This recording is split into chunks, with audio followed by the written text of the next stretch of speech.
in the first place? What reason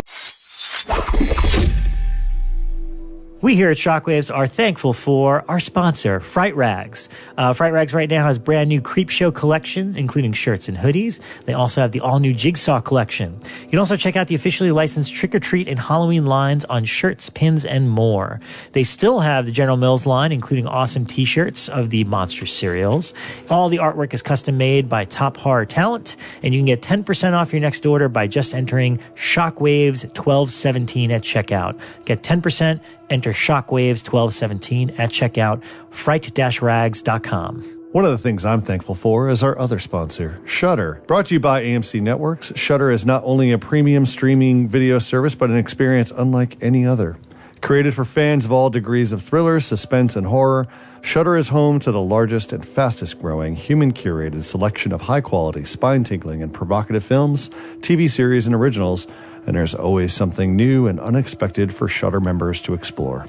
New on Shudder is Another Evil. After encountering a ghost in their vacation home, Dan and his wife Mary consult an exorcist. Unsatisfied with the verdict, Dan goes behind his wife's back to seek a second opinion and hires Os, who promises to get rid of the beings. Os and Dan spend a week in the vacation home excising the evil beings, but Dan soon realizes that ridding the home of evil won't be as simple as it seems. Starring Togetherness's Steve Zissis and Eastbound and Down's Steve Little, Another Evil is a haunted house comedy you won't want to miss. Shudder is available for $4.99 a month or $49.99 with an annual membership, but our listeners get a free month by entering promo code SHOCK at checkout. Again, you get a free month by entering promo code SHOCK at checkout. Go to Shudder.com today and find the best collection of thrillers, suspense, and horror available to stream anywhere.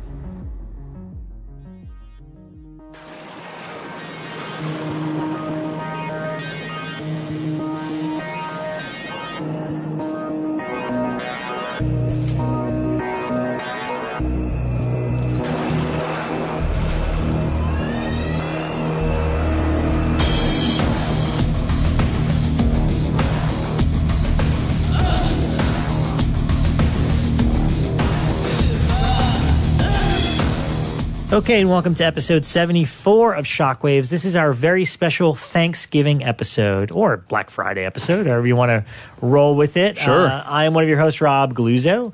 I'm sitting here with Mr. Ryan Turek. Turek, as they used to call me in elementary school. By the time this airs, you're going to be stuffed to the gills, man, with turkey. No. Rebekah McKendry. It used to be Rebecca French Fry, because my maiden name was Fry. So we'll go with Rebecca French Fry. And what food can describe this next guy? Elric Kane. Elric Candy Cane. Candy Cane. It's not the cranberry sauce cane. It's not the cranberry sauce. Not the cranberry cane. And I know you're thankful for things like Blood Rage. I am deeply thankful we have one really awesome slasher movie to look forward to every year now. I love that film. And Blood Rage. All right. So fun. Listen, more power to you. And so, listen, we got to be with family. We got to do our thing, but we wanted to throw another episode out there. And so this is going to be a little bit different and kind of cool. Basically, the four of us are here to talk about. Ernie's here. Ernie, you're here. Hi, Ernie. Ernie, our sound engineer. I'm Let's give a shout out Ernie. to him. We're thankful for Ernie. We're going to throw out 5 things that we're thankful for. And it could be anything, not a specific movie or anything like that. We just thought it'd be really fun to take a moment to kind of talk about the things that make all of us collectively happy. You know, for example, I was thankful for Slashback Video, but it's now been retired as of this airing. But that's one of them. That's an example for you. Oh, thank you. And so hopefully everybody came with their homework. Yes. I'll kick us off. Elric's doing it right now. He's still finishing it. I'm the Scrooge of the bunch. Okay. Well, I'm going to start off counting backwards. Number 5. One of the things I am grateful for, believe it or not, which will make sense to nobody except California residents, I am thankful for Magnolia Boulevard. And if you're wondering why that is, it's because Magnolia Boulevard is a street here in Burbank, California, and we affectionately call it the Magnolia Strip.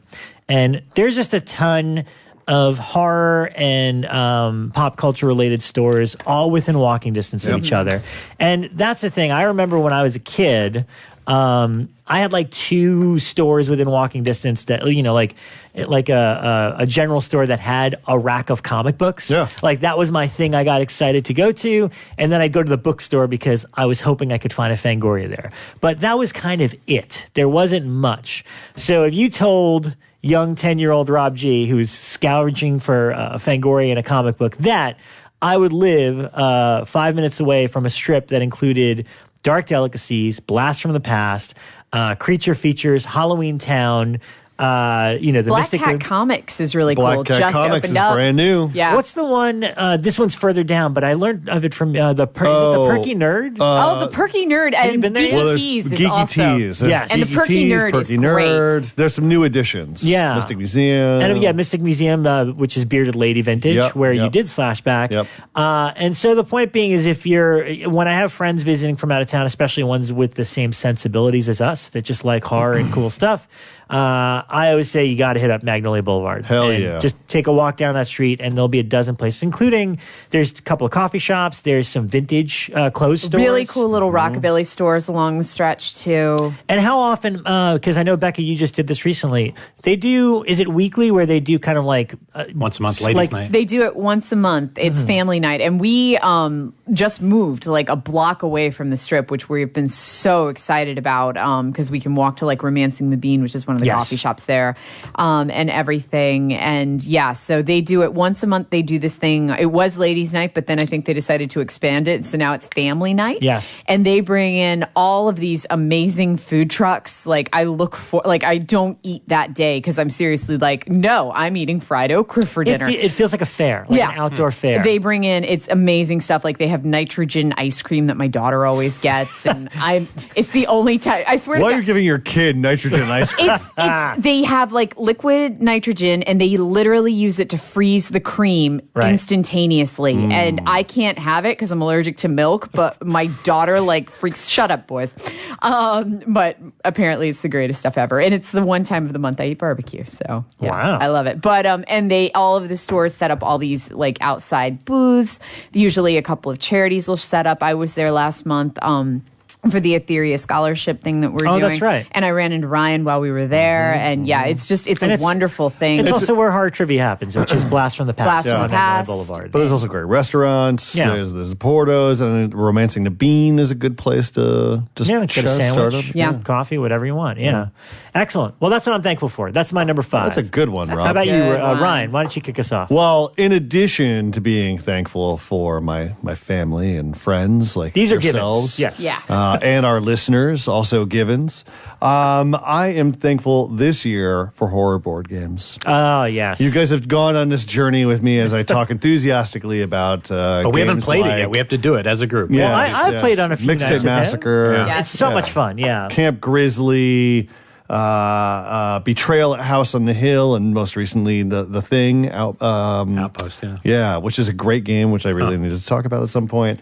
But yeah, I like this resurgence of board games, especially of the horror variety, because it's an opportunity, albeit a limited one, to bring friends over and not shit yourselves in a dark theater for 2 hours in which you're probably going to scatter afterwards and just say goodnight at a movie theater, but get friends together and sit around the table, have some food, have some good conversation, and then spend the rest of the evening scheming against one another as you try to win. I feel like it's a little bit more personal. I feel very often, and I love it, and I love our community, but I feel all too often when we all make plans, we go, oh, let's just go meet at the theater. And then we're all scrambling to run to the theater 5 minutes before the movie. We go into the movie and they're like, oh, I'm exhausted. That movie was great, guys. It was good to see you all. And you didn't really see anybody because we all just sat together holding hands. And I feel like the kind of board game experience is a good one just because then you get to catch up on a personal level and then have a lot of fun. And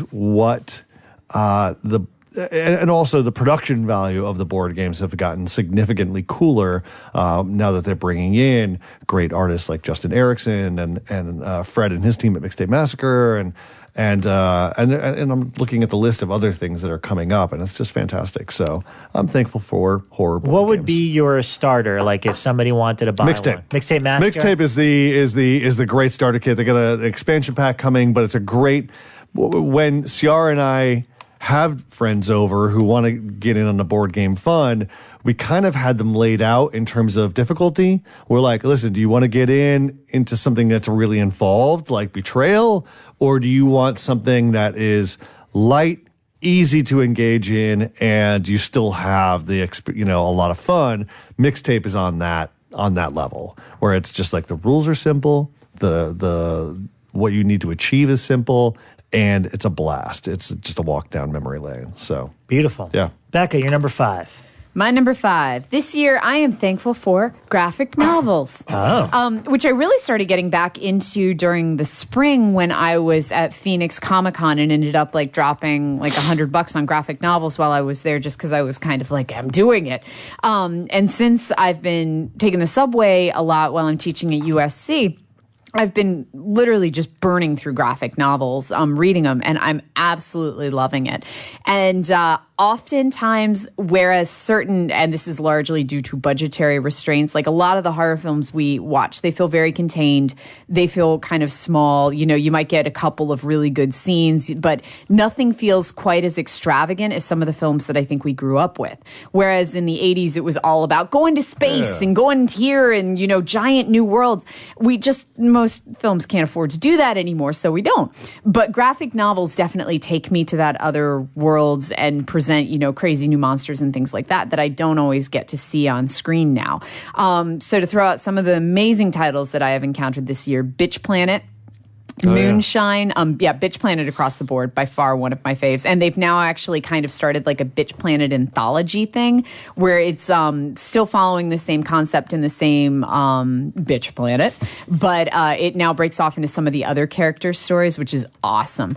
Moonshine is one that I first found at Phoenix Comic-Con, but it is set in the Appalachian Mountains. I'm from there, let me try to say it. Appalachian area, and it's during Prohibition. So it's all about the creation of moonshine and how it's moving around, but it's also got a werewolf. And so it ends up kind of being a werewolf horror story as well. I got really into Junji Ito this year. Not stuff that's new, like most of the stuff I was reading were things that he'd written a while ago, but just this year I read everything. Like previously I'd read Spiral and maybe one other one, like I think I read a couple of his other things, but this year I read everything. My favorite thing is Monsters, by far one of the greatest things I think I've ever read. Not even just this year. Rat Queens is another one I absolutely love. Alistair Arcane. Oh, yeah, I remember Alistair. Steve Niles. Came back this year. Is about, it's kind of Theater of Bloodish, but he's a horror host and he's been wronged. And so he goes after all of his enemies. And another one I read this year, which I can't call straight horror, but it's by far one of the most haunting things I've read this year. Everything is Flammable, which is about a girl whose house burns to the ground when she is a kid. And it's about how that affects everything from then on. And I'd kind of compare it to a lot of the stuff that Elric likes, where it's not, you don't look at it and go, well, here's the monster and here's the slasher. The Kindred? I like the Kindred. I like Society. Is it like that? Not as many Lovecraftian babies. But yeah, it's one of these things where it doesn't, there's no moment that you can point and go, well, here's the supernatural moment when it became horror, but it scares you the entire time and it just feels so dark and haunting. So that's Everything is Flammable. Might I recommend Paper Girls? Paper Girls, I have not read yet. Yeah, that's a really cool little book. But cool. Yeah, no, it's a great one. I love how the medium of graphic novels has opened up and evolved. Yeah. Elric, what's your number 5? I'm thankful for the Shockwaves group, the Shockers. Okay. No, I'm not. I am thankful, but I'm thankful, but that can't count as one of my things. I just want to make sure we fit that in because we are actually thankful, and I think that has been a nice, like, just for this last year or so, it's been a nice. The group has grown and elevated the show in a way that I don't know if we would have.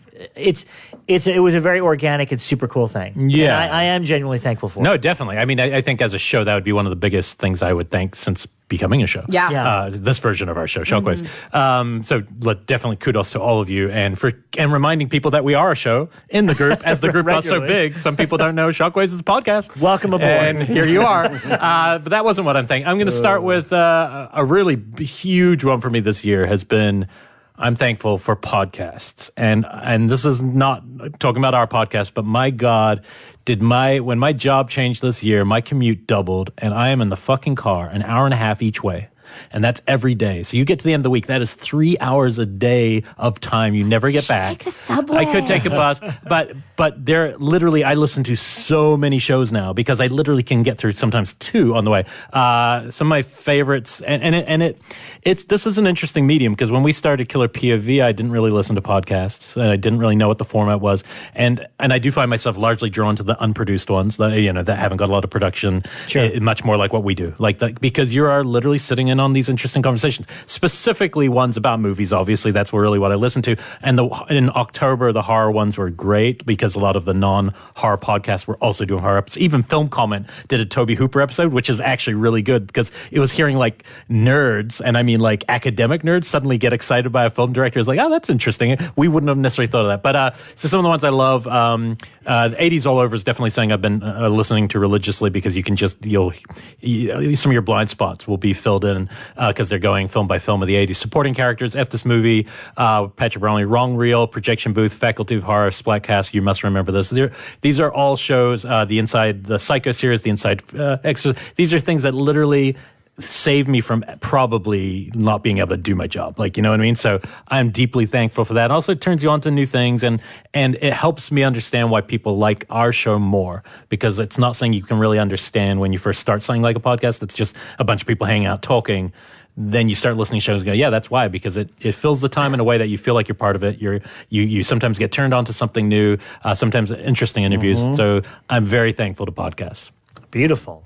I'm going to be brisk with my number 4. We are in golden times when it comes to home video, and we have so many companies that put out great titles, Scream Factory, Code Red, Vinegar Syndrome. There's so many, but I am thankful for Severin Films specifically. And the reason being is because not only is David Gregory a wonderful guy, but I have not been more surprised by the output of a label than I have been by Severin Films this last year. I think this is the label that we will all talk about each release, whether it's The Devil's Honey or Black Frankenstein or Burial Ground or, the Abacus Collection. They just, and Devil's Reign, they just keep putting out really cool, interesting, off-kilter stuff.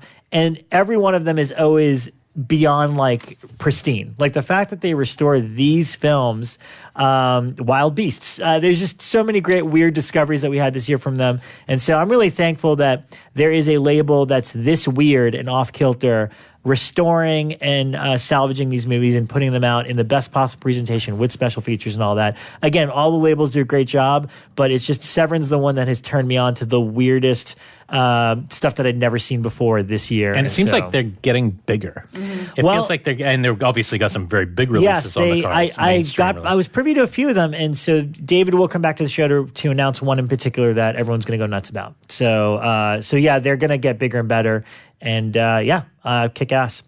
Severin. My number 4 is I'm thankful for Friday the 13th video game. Hey, that was a big deal this year. That was a huge deal. And my picks are not just about what's big. It's really about the experience. And Friday the 13th was a game that I had been tracking, and I donated money for a Kickstarter and all that jazz.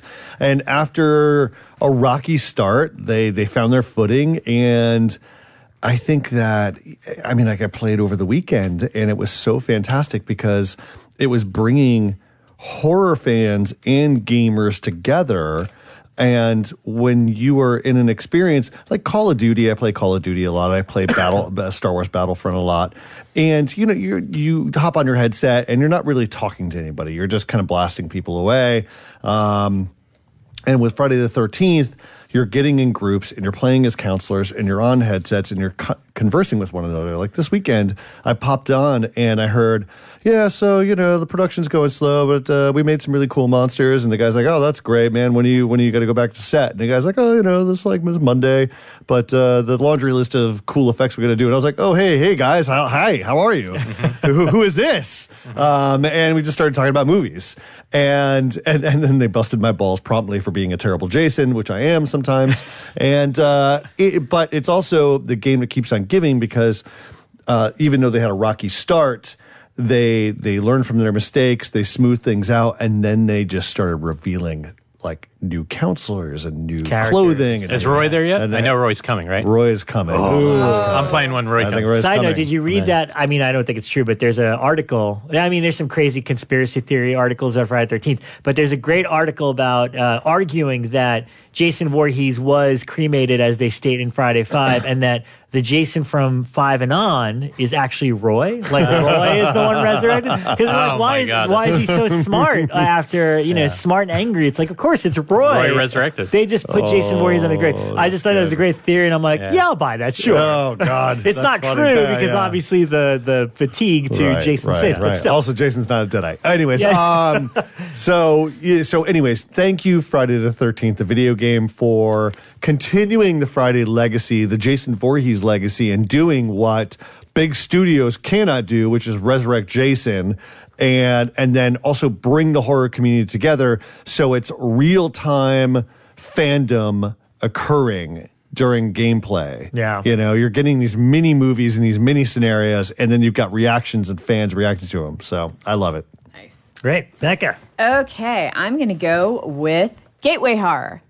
Having two kids right now, when Marnie first started getting into horror, and she's definitely going to be my horror child, Strummer is scared of everything, which is fine. It's adorable. He loves trucks, so he watches a lot of... 2. I know. No. I think he's allowed to be scared of everything. No, I'm thankful for Becca being hard on her kids. He's like, it's Cannibal Holocaust, kid. Get it. Not quite, no. I mean, like, the stuff I'm getting ready to talk about, like, he definitely, like, and I'm not even showing him Scooby-Doo yet, but, like, just, like, really, like, entry level, like, look at the silly monster. He's just, no.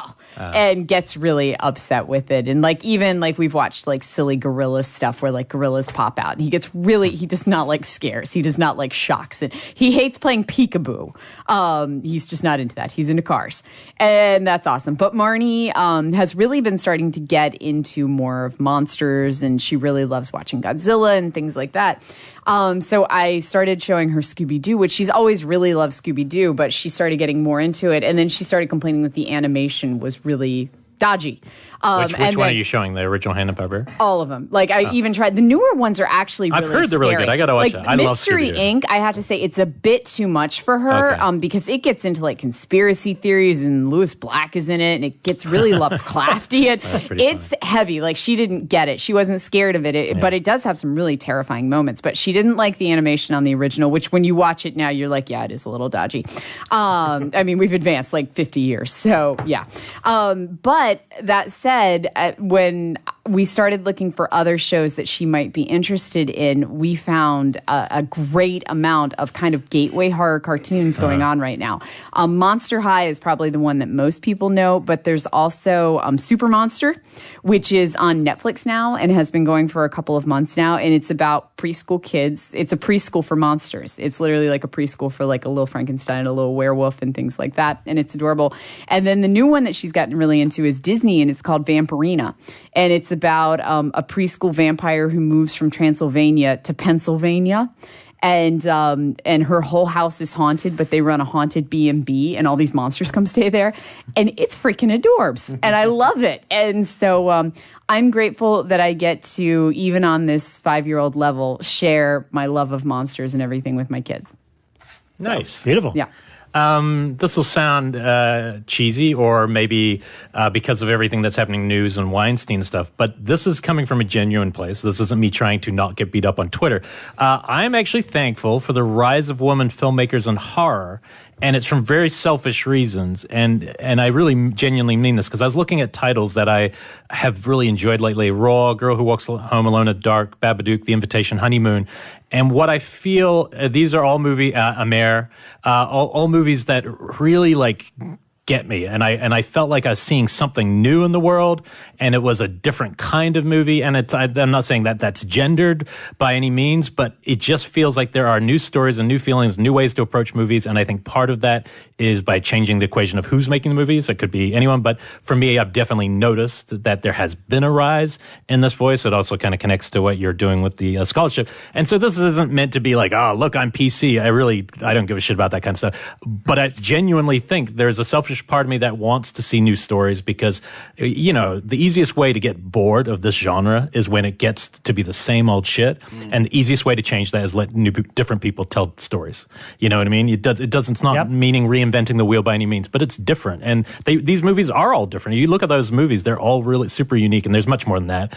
Kiss of the Damned, there's tons lately, and the percentage obviously of what they're getting to make is still super low. So I'm hoping in this new landscape that's going to radically change. Less than 7% of the films being released. But I would feel like everything that's going on in the news will be a radical change in this industry, and it might still take a lot of time. But anyway, I'm genuinely thankful for that because I really like these movies, and I hope more interesting, unique visions get born. And I haven't seen Becca's movie yet either. So, let's see. Number 3, I am thankful for the horror soundtrack revival. Yeah. Quite frankly, no particular label. It's just the fact that, I know Ryan is a big soundtrack guy too. I've always loved soundtracks. Tim Burton's Batman was, I always liked, you always know songs like, the Superman theme and the Star Wars theme, but I remember Batman being a big deal. That was the first time I'm like, who did this song? And that's when you realize it's Danny Elfman. And that began a lifelong obsession with movies and movie soundtracks. And the thing is there were always ways to get them. You get the CD with expanded scores and stuff. But in the last 5 years, just the fact that so many of these things are becoming available again, remastered on vinyl, and they come catered exactly the way that a lot of our Blu-rays come, as special editions with this great artwork and packaging. It's just like this is at least I'm hoping, I speak for me and Ryan, we're at that perfect age for this. You know what I mean? We grew up with all these movies, we grew up with all these scores, and now there's several great companies doing great work. And a lot of people I think are now more cognizant of horror soundtracks and how important they are to a movie now than ever. So I'm very thankful for this horror soundtrack revival. I gotta tell you, that Nightmare box set. I haven't gotten mine yet, man. Jesus Christ. It's a hefty beast. I listen to some, even though I collect, not like you guys, but I get the occasional one I really want on vinyl, but I end up spending all my time listening at work to horror soundtracks on YouTube because I'll just be plugged in. And that's really how I listen to most of this stuff. But I agree with you on that. I mean, but I just feel also that at the same time I've fallen behind. So all of the companies that I used to stay on top of for every single release, there's now just too many, and I can't keep track. So if I just have, I kind of just got to go back to simpler times when if I just discover it on the shelf, I go, oh shit, I didn't know this was out. I might as well just pick it up. That's great. Yep. What am I thankful for? I'm thankful for Shudder, the premium streaming service. We already just throw the commercial in the middle. We already done that. My number 3 is Rawhead Rex on 4K. No, I'm kidding. That would have been tight. That's amazing. Although I will say when they showed it at Beyond Fest? Josh Miller, who hosted that screening, recreating the pissing priest thing. I'm thankful that video footage exists. I'll be honest. But anyway, go ahead. My number 3 is two TV experiences that I greatly enjoyed and now greatly miss. The revival of Twin Peaks. Yeah, me too. That was on my list. That is the first series in a long time. Once it was over and the following Sunday came, I was like, I'm missing my weirdness. I'm missing Dougie. I'm missing true water cooler action that we haven't had in forever. Yeah, that's sure. Where you have to talk about, you're like, I need to bounce this off someone because I don't get it. Or I love it. I just miss that reaction. I miss the atmosphere and I miss all the vibes. Even though David Lynch took us into a lot of different territory. Yeah.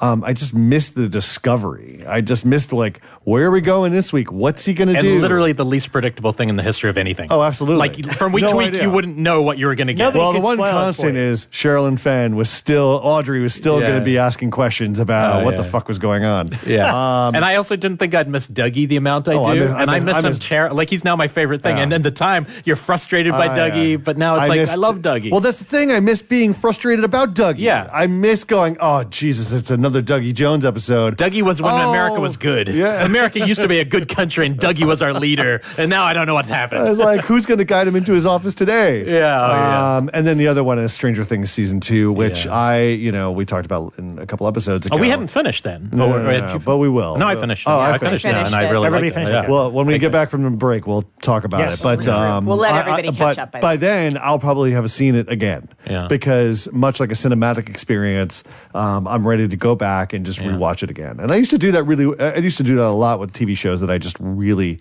really loved, like Breaking Bad and Mad Men. I would sit there and watch the episode again and just analyze at that time. And this time I just want to kind of, now that I've gone through the experience, I'm going to go through it again and just watch it like a film. Let me ask you this, because I got a decent critical mind, but I cannot understand for those people who are like us but who hate Stranger Things.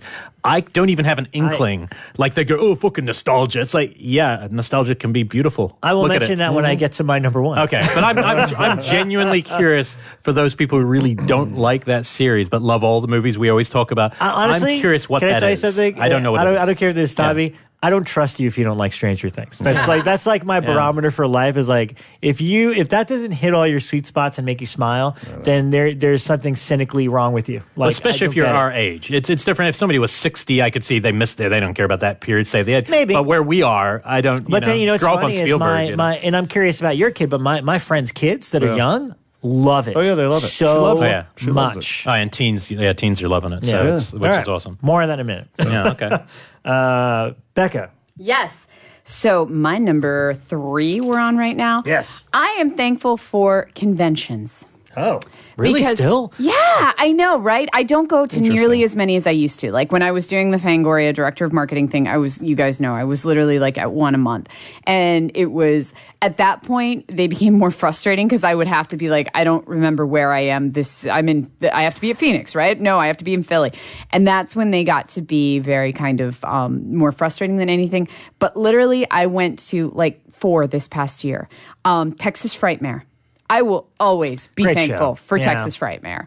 I wonder if we'll ever go back to that. That'd be cool. I like it. I think we will. I don't know. I genuinely don't know if we are, but I loved it. I always love going. We are. Oh, we are? Okay. We are. Oh, big reveal. she actually hadn't told us that. So, Well, we're working with them and doing some sponsorship with them this year, and the ads will actually be starting next week. Oh, so, yeah. boy. So we're doing some stuff with Texas Frightmare. But, yeah, I will always, always be thankful for that show because it's one that I always go to. I always find something new. I always find people that I just love being around and meet people who end up becoming fans long past the convention. And just from going there for the past couple of years, we all have friends there now. Friends that why haven't we even hit that one in Indiana or Chicago, that area where BJ and everyone was from, the big one that everyone goes to? Flashback Weekend? Yeah, no, Flashback. There's another one. Cinema Wasteland? Yeah, Wasteland. I feel like it's a good one. I feel like we need to expand our horizons and hit a couple more every year. Yeah, we should for sure. Yeah, I did Wasteland a couple of times with Fangoria, but yeah, I would absolutely love to do that one. Phoenix Comic Con is still, I absolutely love that one of my favorite weeks of the year. I should go with you guys. Yeah, I keep asking you guys to come along. Yeah. It's literally like a 5-hour drive, and it's wonderful, and the fans are great, and we have a ton of listeners there, and they keep asking us to do a live show. So, hey guys, let's think about it this year. And I had a blast at Midsummer Scream. We actually did a live show there. That was good. It was a great that was con so this fun. year. Yeah. So I go back and listen to that episode because it was a lot of fun. And Yeah, a lot of it you, was. A lot of you haven't listened to It it. was Might as well say that was the lowest Exploitation. listened to Stats. episode ever. That was Which my we didn't favorite know episode to record, why. right, guys? It was That was so fun. good. And Elric didn't even show up that day. So I was waiting for someone to pick up on it. It was like they didn't even remember I wasn't there. Jesus. But yeah, anyway, I just love standing in a room full of people who have the same love and passion with me. And plus, Udo Kier gave me a back rub. So yeah, it's cool. Only the convention. Okay. I want to thank, this is pretty general, I want to thank film programmers. I just realized Cinefamily closed officially yesterday, and, it's got its reasons it had to close. And it's a shame they couldn't figure a way around it, but, I'm hoping something will be born from those ashes. But what I realized when it closed is I also need to separate, its end and all the negative shit that happened with also some of the highlights, that not just that theater, but other. But I was thinking like some angst. There's a couple screenings with Gaspar Noé. There's a couple screenings there that are like going to stay with me forever and really like influenced me and meant a lot to me. New Beverly's continually a source of inspiration. The Void screenings, which I don't get to nearly enough, but every time I love what they're doing in it, what Josh Miller does with Friday Night Frights, but also across America. Like when I was in New York last time, getting to see Blue Velvet as part of a series where Greta Gerwig was there because it was her first time seeing it, and they would have famous people come seeing a movie that they should have seen for the first time and talking about it. Film programming still means the world to me. Seeing movies in a public space mean the world to me, even if I can't go as much as I used to. I love that it still exists. I love that it's hotter than ever. I love that Beyond Fest is a smoking fucking huge success. I love that Fantastic Fest is still crushing it. So to me, it's just super important. I think without that, I don't know if I'd still be as passionate as I am about all this if there wasn't still a theatrical side to all of this. Yeah. So film programmers, you know who you are. Thank you for what you do, and keep doing it. Another thing I'm very thankful for on that thing is our sponsors. And let's hear from them one more time. We here at Shockwaves are thankful for our sponsor, Fright Rags. Fright Rags right now has brand new Creepshow collection, including shirts and hoodies. They also have the all-new Jigsaw collection. You can also check out the officially licensed Trick or Treat and Halloween lines on shirts, pins, and more. They still have the General Mills line, including awesome t-shirts of the monster cereals. All the artwork is custom made by top horror talent, and you can get 10% off your next order by just entering Shockwaves 1217 at checkout. Get 10%. Enter Shockwaves 1217 at checkout, fright-rags.com. One of the things I'm thankful for is our other sponsor, Shudder. Brought to you by AMC Networks, Shudder is not only a premium streaming video service, but an experience unlike any other. Created for fans of all degrees of thriller, suspense, and horror, Shudder is home to the largest and fastest-growing human-curated selection of high-quality, spine-tingling, and provocative films, TV series, and originals, and there's always something new and unexpected for Shudder members to explore. New on Shudder is Another Evil. After encountering a ghost in their vacation home, Dan and his wife Mary consult an exorcist. Unsatisfied with the verdict, Dan goes behind his wife's back to seek a second opinion and hires Os, who promises to get rid of the beings. Os and Dan spend a week in the vacation home excising the evil beings, but Dan soon realizes that ridding the home of evil won't be as simple as it seems. Starring Togetherness's Steve Zissis and Eastbound and Down's Steve Little, Another Evil is a haunted house comedy you won't want to miss. Shudder is available for $4.99 a month or $49.99 with an annual membership, but our listeners get a free month by entering promo code SHOCK at checkout. Again, you get a free month by entering promo code SHOCK at checkout. Go to Shudder.com today and find the best collection of thrillers, suspense, and horror available to stream anywhere.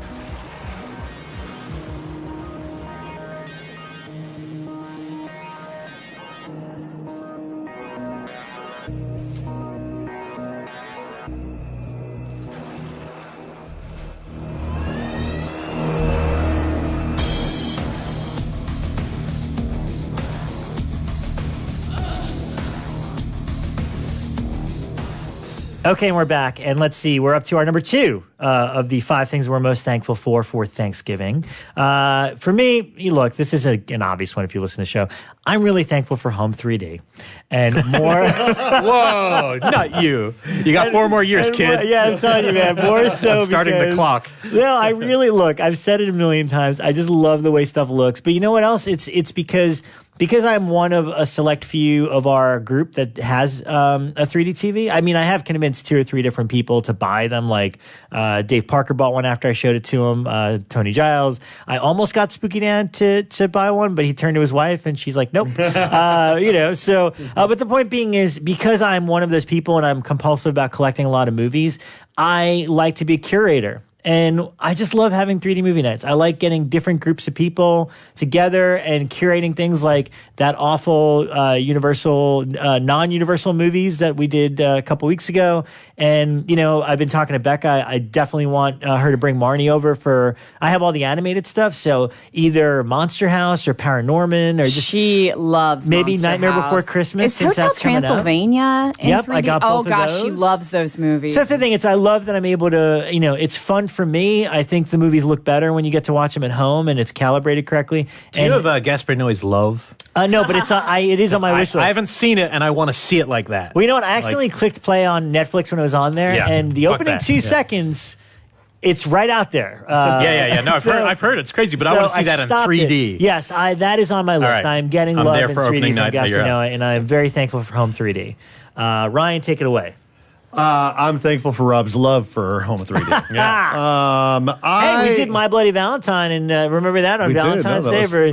I'm down. I'm down. That was fun. I think that was great. I am thankful for something that's very specific. I'm thankful for synthwave. I have gotten into a lot of different groups, thanks to just people who have recommended stuff to me. Carpenter Brute, VHS Glitch, these companies are dudes, single people, who are just churning out records of stuff that's just pure fun horror synthy love. There was one I just discovered today called Clusterbuster. And they did an album called Maniac 1980, and I was like, "Wow, that speaks to me." Let me click. Let me click on your one track called OCP. I forgot what it was called, Rules or something. It was just like some really fun stuff. It's great for the gym. It is great for the drive home when you just need to relax and you don't want to listen to scripts being played or books being played on Audible.com. Just really, really fun stuff. I'm trying to think of some other. Well, synthwave to me feels like, and I know this may be a stretch, it feels like a natural progression of our love of John Carpenter music. It is. That, it seems like he created it. So let's all be thankful for the John Carpenter. Well, no. I think, you know what, actually, Rob, I think it comes from that love of John Carpenter music. For me personally, I think it comes from the video gamer in me. Yeah. Because I had Ciara in the car and she was just like, "Oh, this sounds like a video game." I'm like, yes, it does. And maybe it's just because of years upon years of playing Sega Genesis games and listening to the soundtracks for Altered Beast and RoboCop versus Terminator and all that kind of stuff that I was just hooked on. I think it's just ingrained in me, and there's a very video game-like vibe to everything that's in synthwave. So that's something I'm grateful for, is just new tunes. I get all my synthwave from Adam Wingard movies. That's where I discover it all. Yeah. Becca, you're number 2. Okay, this is similar to Elric's previously, so being topical, but I am thankful that so many people have found their voice. And this is obviously much more about, trying to get our industry to where it needs to be and to right a shit ton of wrongs that have been going on for literally since the dawn of the movie industry. I'm just thrilled that so many people have been able to find the power to share their stories, and not even just women, that a lot of people have been able to come forward about everything. But I'm glad that something that has happened within the industry, and these are absolutely horrible, but I'm glad that the power that everyone is feeling to finally talk is ultimately making for some good. Like, even just within the past couple of weeks, I've seen more women in film groups started, and it's helping other areas where we're suddenly seeing women find power in politics or in the financial fields and things like that. So even though that there are horrible, horrible experiences at the root of these problems, and this is all coming from a terrible place, I'm glad that something good is coming out of it. So I'm thankful for that. I agree. Mine's a little deeper than yours. I'm thankful for Letterboxd. Yeah, hey. I gotta say, of all the things that have come of inventions and apps of the last few years, it was a little rocky when it first started from memory, but man, I realized I don't write enough reviews on it. I gotta start putting my thoughts on. Usually I just give it a star and move on, but I love my ability to use it to keep track of what I want to see. Yeah, I love it. It's how we do the show. Yeah, I would not be able to do the show properly. Yeah, it's what I do. It's my track list of what I've watched and what I want to talk about. And I like the fast scan to see what other, what people you follow have I've just seen recently. Jacob Knight is one who I like to see for whatever reason. Probably maybe similar taste, but I'll go on there and go, oh yeah, that person has XYZ, and it's just, you know what? I really think it's a great app. I think it's funny because IMDb just was the only king of the market for so long. Yeah. And I don't care about Rotten Tomatoes because that's critics. Who cares? Like, it's great for a quick look before you go to a movie, but I want to hear what just your average person from around the world is saying about a movie. It's also like just got so many titles. Like, it's so good for the deep cut stuff. And also I love the list function. Like, if I click on some wacky movie for like October picks and it gives me all these crazy lists, it's super fun. So I really think Letterboxd is one of the coolest things. If you're not on it, you should be. Mm-hmm. Yeah. Beautiful. Oh my God, does that leave me? It's number one? All right. I'm going to have to change it up a little bit, but honestly, the number one thing I'm most thankful for. Just go with your heart, Rob. Don't change it up. I'm going with my heart. The number one thing I'm most thankful for is Stranger Things. And I don't know why. It's just one of those things that, again, I was saying before when you were talking about TV, like, I just don't understand people that want to poo-poo on it or that think it's overrated or this and that. It's like, what? Him laughing at you saying poo-poo is awesome. It's just like they take I like people to poo-poo on it. Don't poo. Would you like some Grey Poupon? Pardon me, sir. It's just the delivery of it. It was just... Do not poo-poo on But it. I Stranger mean, Things. look, Hashtag poo-poo Stranger Things.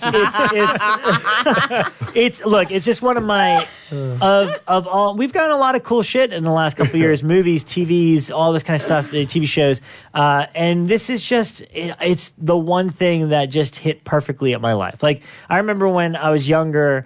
Like every time Nine Inch Nails put out a record when I was angsty, they always put out a record exactly how I felt. You know what I mean? Like The Fragile, that's how I felt in '99. Like I had all these sweeping emotions that expanded through 2 albums. But the point being is sometimes art reflects where you are in your life at this point. And for whatever reason, Stranger Things hits all my sweet spots. I love everything about it. Like everything. I love the actors. I love the story. I wish I came up with it, but I'm just glad it exists. And again, like when something gets super popular, people feel the need to tear it down. It's like, why can't we just enjoy shit for the sake of enjoying it? And so I don't trust you if you don't like it, quite frankly. That's what I'm getting at. But since you already said that, I'll throw in, I'm also thankful for blue-ray.com because I am obsessive compulsive about buying new movies. And I see all the deals. I literally was buying movies while we were doing this episode, which I blame on good old Brian Sauer, your co-host, because he tweeted about like the Red Riding trilogy for $14.99. I was like, God damn it! He finds the craziest deals. Oh, dear. The Red Riding trilogy is good. It's really that's $5 a movie. Yeah. Has to be done. Yeah. So anyway, that's my final. Garfield's great. Yeah. Andrew Garfield. Andrew Garfield. Sorry. All right, everybody else, you're number one. Number one thing you're most thankful for. This kind And it can't be Ryan. Ryan's Too easy. Ryan's thankful for Ryan. Deep cuts. No, it kind of ties in a little bit, Rob, to what you had to say, and a little bit back into what you had to say, and this kind of ties together with the Magnolia Boulevard experience and also the convention experience, because 2 significant things happened this year that kind of reopened my eyes to horror fandom again, because I do have to say I am a fucking jaded asshole sometimes, and maybe it's just because I started working here and I'm like behind the curtain and seeing what the industry is like, but having Slashback Video on Magnolia Boulevard at the Mystic Museum as being part of the Magnolia Boulevard experience, and then being there to kind of just like check in and walk in and seeing horror fans gravitate to this installation and seeing the glee on their faces when they walk in and go, oh my God, I want to live in here, and can I set up a tent? It reminded me of what being a fan is like, because I'm still very much a very hardcore fan. And then the other experience is going to Texas Frightmare and being behind the table and meeting every single person who came up. Not maybe they didn't necessarily know what Shockwaves was, but they were just like, oh my God, Blumhouse, and I'm huge fans of horror, and then just kind of conversing with them and hearing what they like about horror movies and what still works for them in the genre, as opposed to the kind of the industry experience out here when you go to screenings and you go to conventions. It's all very professional and work-like. Yep. Where everything is It's your just, job. You don't get too excited because it's your job. Yeah, it's your job. And you know, these are people you're probably going to work with. And And also often they love horror when it makes a lot of money for them. Versus like sure, it's just no, about but the I'm end saying when experience, you go to Monsterpalooza, Yeah. it's less about what Oh, are out you here. watching, what are you Yeah. doing, and then it's more like what's the next gig, what are you working Yeah. on, da da da da. But going to Texas Frightmare and somebody's like, oh my god, I just saw this movie, or you guys recommended that. I really love this. Well, why did you guys like that movie? Oh, just it was back to the basics, and it was like, oh fuck, man, that's what it is. That's what it's like. I mean, it reminds me of our old convention days. when Or we did old that convention days, or before just we were in this being crazy business. Yeah, or being young again. You Yeah. know? It's just Yeah. like rediscovering horror. You know, we talk. I don't know if we talked off mic about Elwood, who you talked to. I just talked to him. Elwood, I was hanging out with at the Year of Fear calendar event. Who's Elwood? He's a younger kid who is a aspiring right. filmmaker. And He did Friday 13th box art. He did the Friday the 13th box art for Slashback. He also did some fun videos. Oh, I met him. He was going to come sit in on a show soon. No, he is. So, yeah. He's going to come All sit in on one Well, of our I'm glad we're shows. all in sync on that because Yeah. I also told him I've been emailing with him. I told him and Angelina they're going to both get a tour of Blumhouse. So Okay, cool. we'll have to have them in. But talking to them, I was like, fuck, man, that's what it's like. That's what it's like to be young and seeing the genre with kind of fresh eyes and discovery. And that's what I miss. And that's what I want to be. That's what I'm thankful for, is that kind of renewed sense of discovery. Well, and I think that's what I was getting at with like new voices in it too. It's same. I would extend that to young people like that who might still make something that will reconnect to something in us, and probably how you're feeling about Stranger Things, where it reconnects to that. The reason we got on this in the first place, the reason we still love this, it's not the day-to-day and average movie we get to watch, which probably isn't up to par. It's those special things. Well, you know, and I love talking to younger people, like the example you gave, Elwood, and because I've met a lot of kids that listen to the show, and it's not just us. I don't want to make it seem like it's all about Shockwaves, but I think I was having a conversation with Spooky Dan about how the podcast world has changed horror fandom, and basically he kind of was like, you know, like you guys and, you know, F this movie and like, you know, the movie Crypt and like these genre specific things. He's like, this is young kids' versions of Fangoria. Like, we had Fangoria magazine. We don't have that anymore. But kids today, that's where they go to hear about new movies and discover new movies. Like, And it's their video store because they don't have they don't have your punk giving you 10 film recommendations. So this is it. It's totally true. So podcasts have That's what we're become doing. kind of the amalgamation of what inspired us. And little I think bit, that's super cool. Yeah. You know, Becca, you're number one. Mine definitely relates into this. And it's a combination of two things. I'm going to say VOD, I am grateful for, and the fact that I still get the thrill of the hunt. Yeah. And that is the fact that it can be 11 p.m. on some idle Tuesday, and I can go, Elric was talking about that movie, The Rift, like a year ago. I want to watch that. I love that you don't listen for a year. You're like, oh, It's, 1 year later. No, well, it's my Letterboxd list. I put all of my films on that, and then eventually I'll work my way through them. But I literally have hundreds of films on that list, and then I'll just search through it and be like, you know what? I'm in the mood for this. Tonight I'm going to watch this. And then sometimes I actually still have to go on the hunt. Like, I just ordered one called Malefique today, which I've never seen before, and it sounds amazing and really highly rated, but really hard to find. So I'm excited to get that one. I just ordered something called Shock Labyrinth 3D, which is the first. Is it good? Oh, yeah. Is I it haven't good? watched it yet. No, I Okay. haven't watched it. I kind of Watch want it to at see Rob's it. house. That and Tormented 3D I bought together because they're both like Asian horror 3D. So I love that I still get this kind of thrill of the hunt. And I love the fact that I can find these films that previously, you know, I would have had to hunt down or find a specific video store. Like a couple of nights ago, I watched Mephisto's Waltz, which is streaming on Amazon for like $2. Actually, that one may have been Prime. And if you like Get Out, check that one out. It definitely has similar tones. And and it's from the 70s and stars Alan Alda. And, you know, it's a really lesser known horror film, but just idle Thursday night, I was like, man, it's 10 p.m. Let's see if I can find this. And there it is. I don't have to leave my couch. And I love that. And I love that I still get that kind of thrill of a hunt, of watching something that I've never seen before. And just when I think I've seen it all, the listeners and people online will give me 15 more titles that I need to go hunt down and do. So, yeah. Beautiful. Elric, bring it on home. Did you finally find a one? I had a one before I pushed it to the end. Like Okay, good. So, All right. I'm thankful to Ernie. But that's not my final, but I am very thankful to Ernie. Ernie's our recording love you, engineer. Ernie. I'm sure he has better things to do than listen to us talk for 4 hours about horror movies. But Today was a long one. I always And assume bless he's him. checking like baseball stats on his phone the whole Which he time. talks to Elric about in between shows. He's a cool guy that you guys don't get to hear from enough. One day maybe we'll just switch it up and give him a mic. My number one's just something, a rediscovery of sorts and a completion. I was going to mention on the last episode because I saw his last 3 films.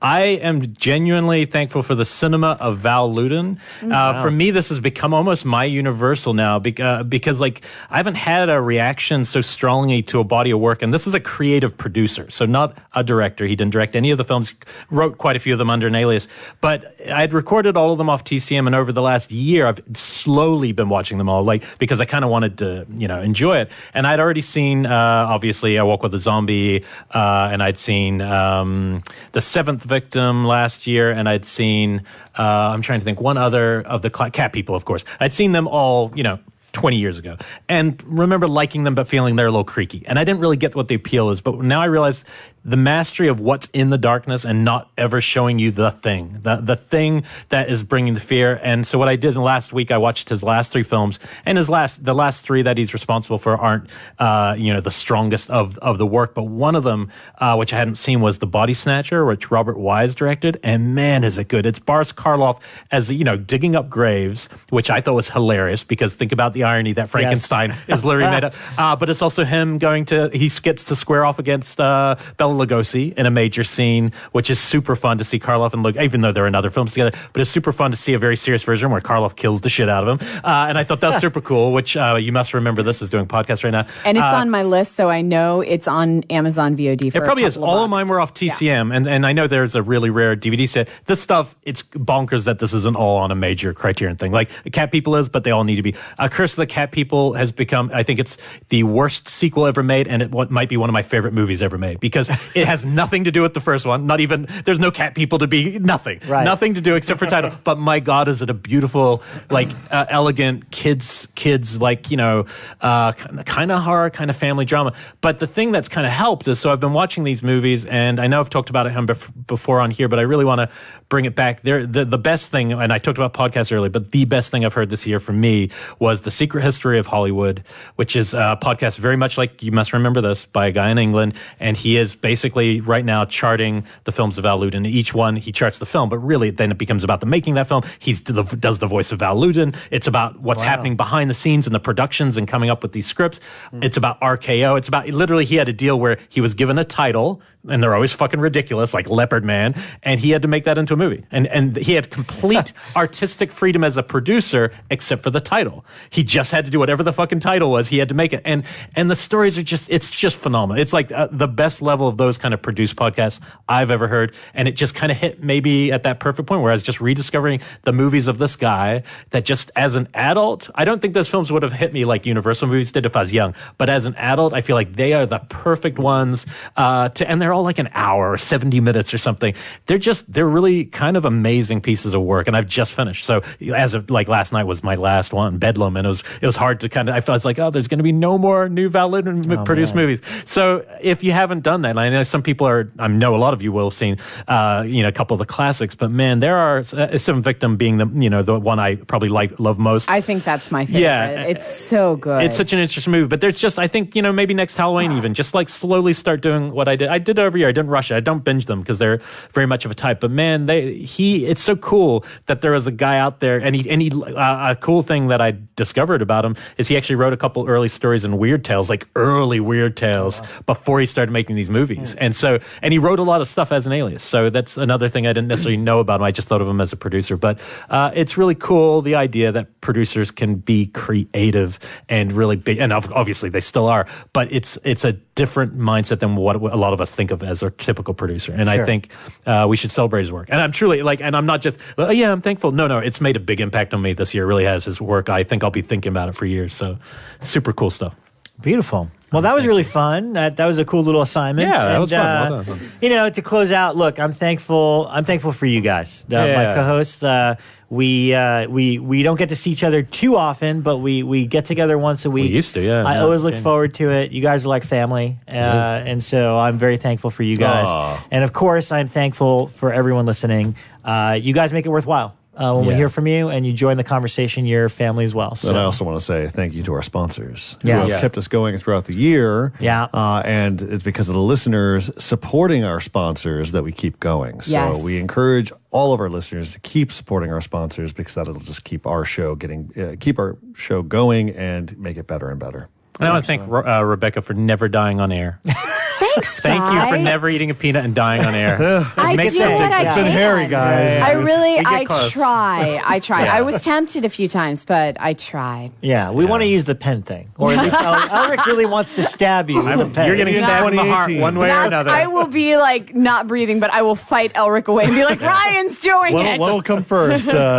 Trump getting impeached in 2018 or Becca, us using the pen on Becca? Yeah. Ooh, We'll boy. see. Yeah. Let's start the bet. Yeah. Those are hell of bets. But yeah, thank you Thanks, for guys. listening and keep reviewing us. We really appreciate it. Super cool. Have a great Thanksgiving and be Happy safe. Thanksgiving. And if Gobble, you're gobble. interested in advertising on Shockwaves, please contact me at shockwaves@blumhouse.com. Again, that's shockwaves@blumhouse.com. I'm thankful for that voice Becca puts on whenever she asks for money. Always on brand. Always.